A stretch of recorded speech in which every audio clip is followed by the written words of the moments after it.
Brent here, and people often come up to me and they say, you don't know what it's like to struggle with your weight. You don't know what it's like to have the day-to-day struggles of trying to lose weight or trying to gain muscle.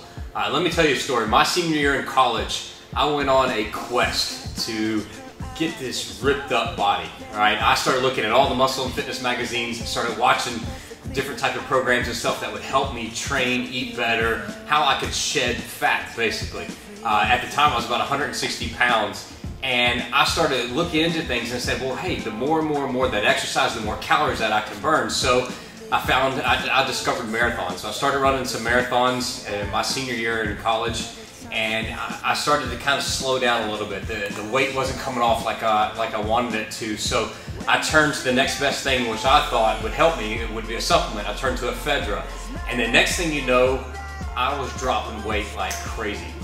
Mixed in with ephedra, with my marathon training, with my hour-long workouts in the gym, I was dropping weight as fast as I could there. I went from 160 down to 138 pounds. That's right, 22 pounds I went from looking healthy to a bag of bones. And the more and more that I lost the weight, the more I became dissatisfied with the way that I looked. I was embarrassed when I took my shirt off, because I always still saw this kind of chubby fat person that I didn't like, and the love handles, and my stomach didn't look the way that I wanted to. And my success at the time was defined by looking like this person in a magazine. So after numerous marathons, after my body aching so much from running and working out as chasing this fictitious body, I finally kind of came to the realizations that I needed to redefine the success. I really needed to redefine what it meant to be healthy. And so I started looking at things and saying, why am I working out?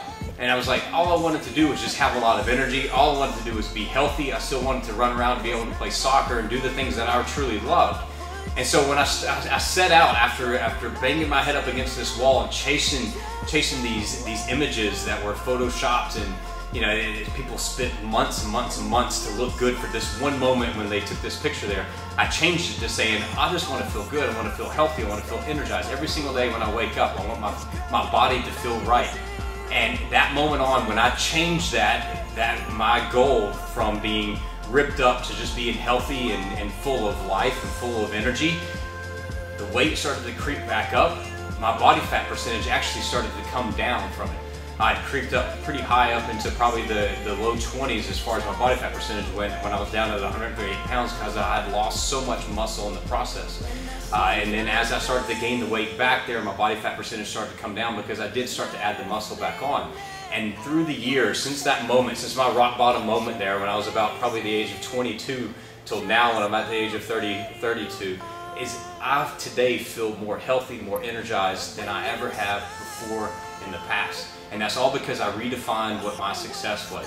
I said, you know what, I want to make sure that I'm feeling healthy and energized to be able to run around and play with my kids, to be able to still pursue my wife on a daily basis, and just to feel good when I wake up in the mornings. I want the knee pains, the back pains and stuff that came with all those marathons and all those long workouts. So I challenge you this, is to really stop right now for a moment, take out a pen and pad, and write down and say, what are you trying to go after? What do you want to be health and fit for? Why do you want to lose the 10 to 20, 30, 40, 50 pounds there? Why do you want to change up your eating? But if it's something more profound, if it's something for your kids, if it's something for the legacy that you want to leave, if it's something for at the end of the day, when it's all said and done and your end has come, what do you want to look back on your life and be remembered for? That's something that's going to keep drawing you out of bed every single morning.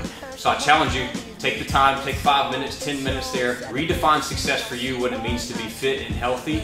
And as always, live a life of purpose, and we'll see you next time.